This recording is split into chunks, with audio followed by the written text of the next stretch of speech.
So the title of today's message is Fallen Angels.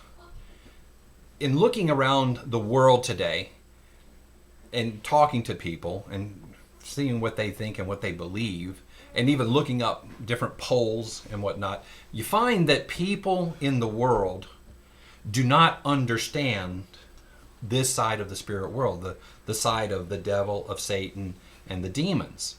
I looked at some, and again, here's the problem, is that when they do a poll, they give conflicting answers, because they'll say one thing, and then they'll say something that would contradict it if they knew their Bible.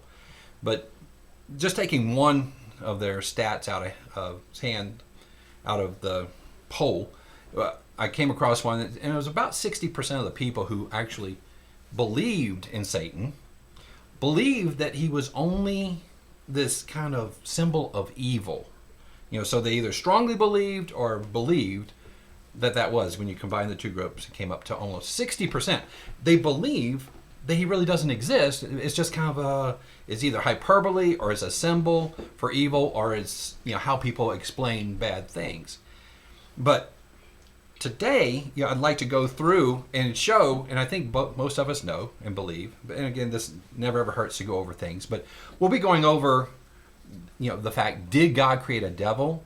Did he create the demons?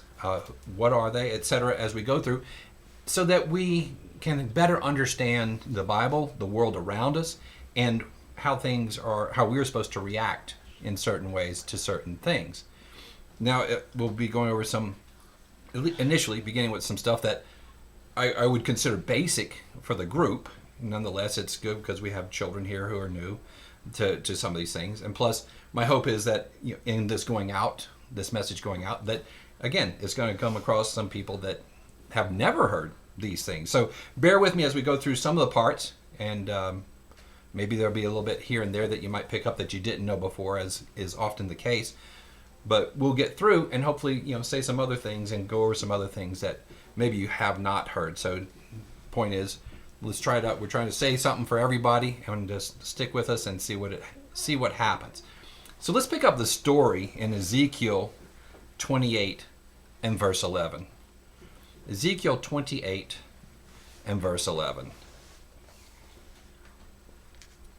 We will begin with one of the questions that I think we commonly see is, did God create a devil? And it's one of the questions that a lot of people ask because they look at it and they go, okay, why would a all-knowing, loving, compassionate God create such a horrible being, a devil, that is our nemesis, and as some people think, he is also the one that is, in a battle with God over our souls, and they have equal power, and and right now, if you look at the world, Satan is winning.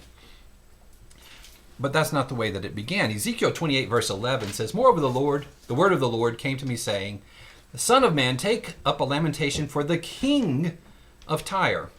Now, this is not to be confused with the prince of Tyre that's being talked about earlier in the chapter. And it says, "Say to him, thus says the Lord God, you were the seal of perfection, full of wisdom and perfect and beauty." This is the way that God created Lucifer. In fact, the name Lucifer has a connotation or the meaning of light bringer, of shining one, or morning star. Okay? That is what God created, and he created him as the epitome of his spiritual creations. Continuing in verse 14, he said, "You were the anointed cherub who covers." You had that position and that responsibility. And he says, "I established you. You were on the holy mountain of God. You walked back and forth in the midst of the fiery stones. You were perfect in your ways from the day you were created." Till when? Till iniquity or sin was found in you. "By the abundance of your trading, you became filled with violence within, and you sinned. Therefore, I cast you out as a profane thing out of the mountain of God.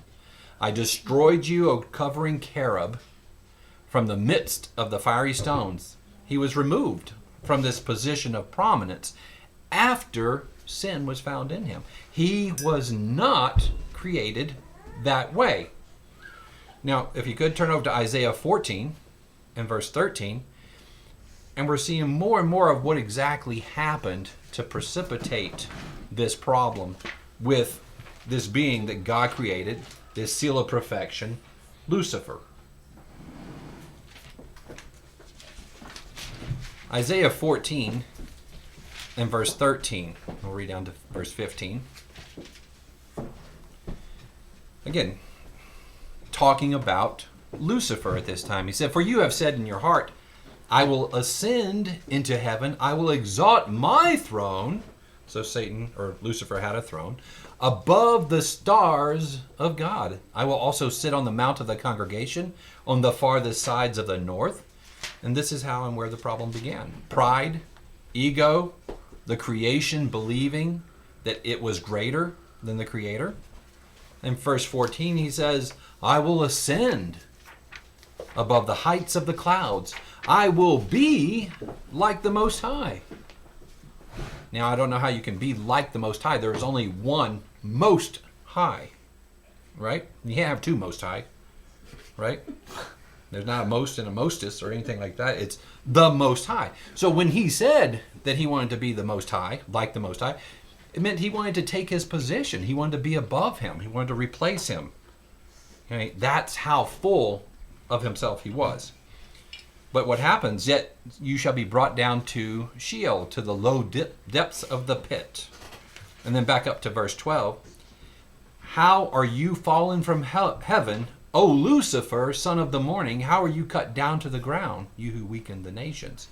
So we see several things there about Lucifer, that he rose up from where his throne was, where he was, and that he wanted to be higher than God. And that God said, okay, sin was found in you. I'm casting you back down to the ground. And it also tells him how he actually influenced the nations in terms of, like things like we were talking about the shooting in Paris and the bombings and whatnot. So what we see, though, is that God created Lucifer and all the angels good. He created them in that fashion. That's the way that God does things.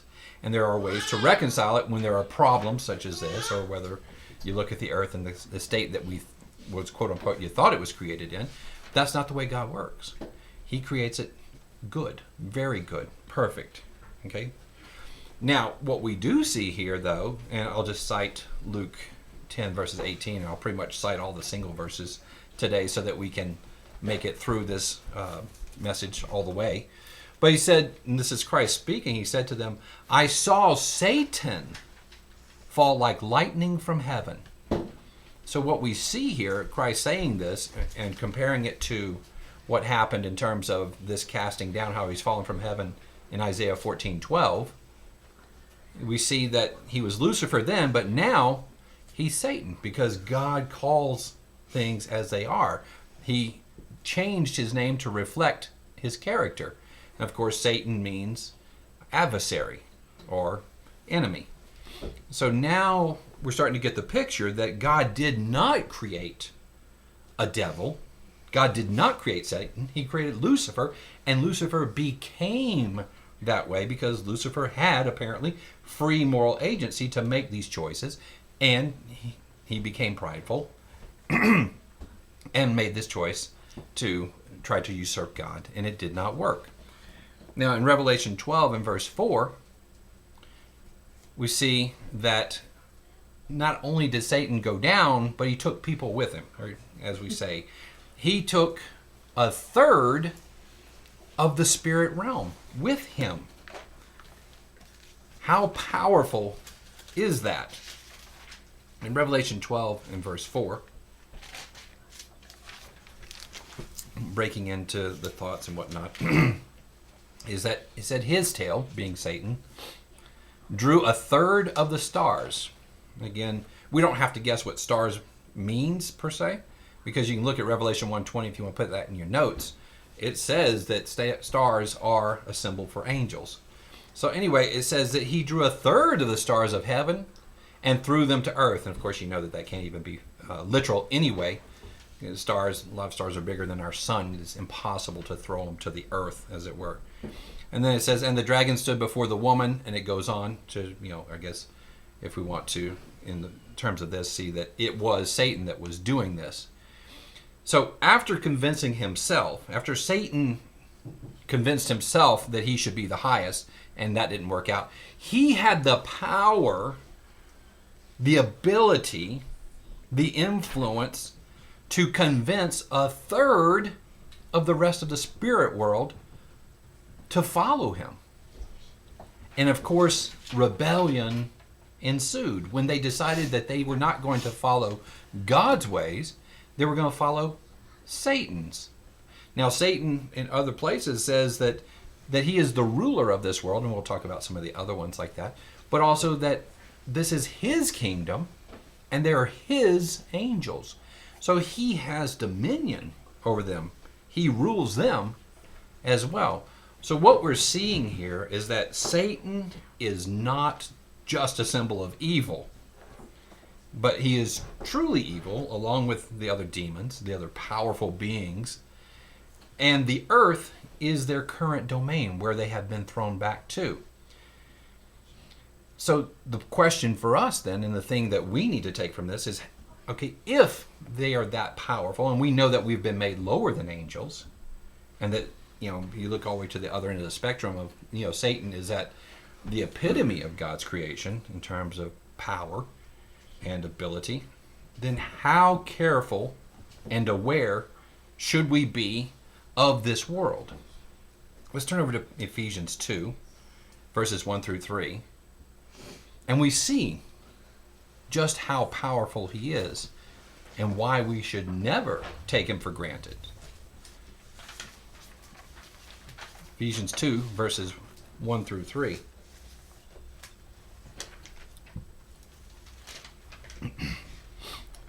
And you he made alive, who were dead in trespasses and sins. That was our state. And now keep that in mind. In which you once walked. That's the way we used to be. Why? According to the course of the world. According to the prince of the power of the air, the spirit who now works in the sons of disobedience, among whom also we also once conducted ourselves in the lust of our flesh, fulfilling the desires of the flesh and of the mind, and were by nature children of wrath, just as the others. When we were walking in the world, we were subject to the prince of the power of the air, none other than Satan.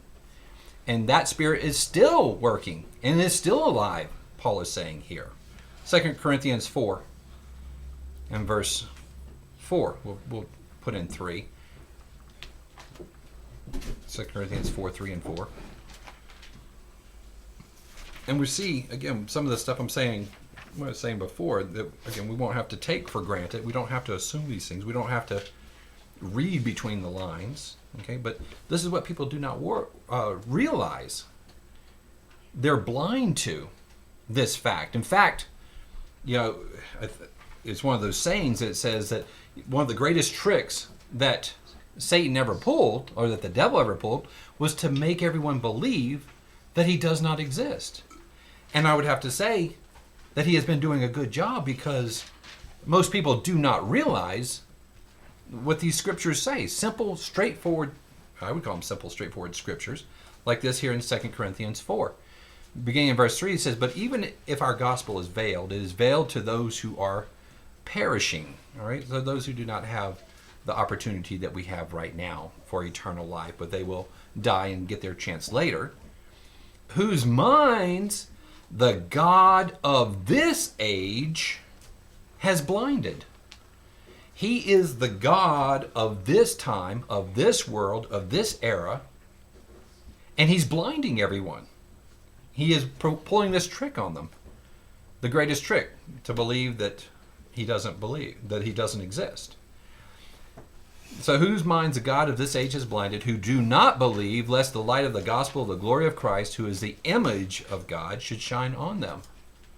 So they do not see that Satan is the God of this world, the prince of the power of the air, the ruler of not only the demons, but he rules in everyone else's lives. And this is what we have to watch for, that he does not affect us and rule in our lives. Revelation 12:9 says that Satan deceives the whole world. And 1 John 5:19 says that the whole world lies under the sway of the wicked one. Again, how powerful is that this being can influence the whole world, deceive them, continually keep them in the dark? That's his power as the God of this world right now. Our job, brethren, is to not be ignorant of this fact. In 2 Corinthians 2 and verse 11, it says, "Lest Satan should take advantage of us, for we are not ignorant of his devices." If we are ignorant of his devices, then Satan can and will take advantage of us to the degree that he is allowed. Now, let's turn over to Deuteronomy 18, verses 9 through 12, and look at some of these devices that Satan uses, not just on the world, but on us as well, that he can, again, try to insert himself into the lives of the world. And this is how he does it. This is how he holds sway, how he continues to deceive the world. Deuteronomy 18 and verse 9. "When you come into the land which the Lord your God is giving you, you shall not learn to follow the abominations of those nations." Okay, the no good practices of the nations, the countries, the peoples around you. Because I am your God and I've told you how to be. So I'm going to give you still another heads up here of what you should not do. "There shall not be found among you anyone who makes his son or daughter pass through the fire, or one who practices witchcraft, or a soothsayer, or one who interprets omens, or a sorcerer, or one who conjures spells, or a medium, or a spiritist, or one who calls up the dead. For all who do these things are an abomination to the Lord, and because of these abominations, the Lord your God drives them out from before you." So as we look at those things, those are real things. This is not something that Hollywood made up. This is something that Hollywood is picking up because there is a driving force and power behind these things. And Leviticus 20 and verse 6 equates it with spiritual harlotry because they are going after other gods, as it were. The power behind these events is Satan. That's why God did not want them doing those things. Those are Satan's ways and his minions. Those are the ones that dabble in those things, that do those things, that provoke those types of things. So whenever we do things like seances, all right, and I went through and I made a list. I made a quick list, and then I made another list and added to it, and then I made another list and kept adding, because as you start thinking about all the ways that Satan has gotten his hooks into this world, it becomes more and more numerous. And so this is by no means a complete list, but listen to the things here as we go through them that we should not be a part of, that we should have nothing to do of, because they're dangerous and they have to do with the God of this world, not the true God. And yet people are fooled by these things like seances, Ouija boards, tarot cards, seers, clairvoyants, psychics, other communications with the dead, Wicca, voodoo, mysticism, magic, fortune, tellers, haunted houses, scary movies, ESP, telepathy, remote viewing, telekinesis, hypnosis, chants, familiar spirits, and obviously satanic and pagan cults. There are a lot of things out there that we should stay way away from and never, ever deal with, because you're dealing with a power and ability that is beyond our comprehension. I mean, I can't comprehend how you deceive the whole world and how you constantly keep them under your sway. But nonetheless, that's what Satan does.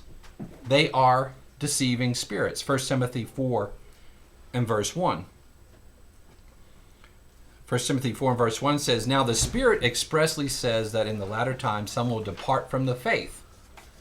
Why? "Giving heed to deceiving spirits and doctrines of demons." These powers, Satan and his demons, have supernatural abilities that go beyond what we consider to be natural, what is physical. They can do things that we cannot do. There's the fact that they can tell the future. Okay, how in the world do you tell the future? I don't know exactly. I can't even imagine unless they make it happen, or they're privy to certain information coming down the line or whatever. But Paul had to deal with a little girl that I think was annoying him, because she used to tell the future, and she got finally tired of her, even though she was saying, "Hey, you guys are your guys are men of God. You're men of God." I mean, there's a little demon, going around following him, saying, "You're a man of God." And so I'm not exactly completely sure, except that it was I don't know, maybe she was doing it like a second grader would or something. But anyway, these other men had used her for profit, and anyway, he got rid of the demon in her, and they weren't too happy about that because that was their money. But nonetheless, the point is that they were this demon and this child and these men were involved in divination. They have the ability to do great signs and wonders, as they will do in the end time. And we have prophecy in that regards, in those types of things. They love to talk about, one of the things I think that the world likes to do, or like to do, is they like to talk to loved ones, the dearly departed, the ones who have recently died or died, obviously in their lifetime, typically. This is stuff that we do not mess with. We look at the Bible and go, okay, Ecclesiastes 9:5 says that the dead know nothing. David's still in his grave asleep, and that we understand the resurrection and things like this. People do not come up out of the grave and do not talk. They do not come around as ghosts. You cannot talk to them because they are dead. Right? These are the things that the demon and the demonic world and Satan will take advantage of. It's this lack of knowledge, this lack of understanding. And they have that ability to do this. You look back at the situation with Saul and the witch at Endor. Right? He goes to the witch of Endor, and Samuel, the witch gets this ability to talk to Samuel. Well, we know that didn't happen. But what we do know, and the only conclusion that we can come to, is that the demon was working specifically with the witch. Because Saul didn't see Samuel. Okay? Only the witch did. So it seems as though that the demon was working within her mind, within her ability. And we'll get into that. Keep that in mind, how this was happening. As I go through, and I went through the Bible, and I tried to look at it, I'm going, okay, when did any demon actually ever materialize in the Bible? Okay, in front of somebody. Now, as we went through our message on angels, we saw that the good angels, we'll just call them angels and not fallen angels, have appeared to men without them knowing. I think the example we used was Lot. Okay, he did not know that they were not men.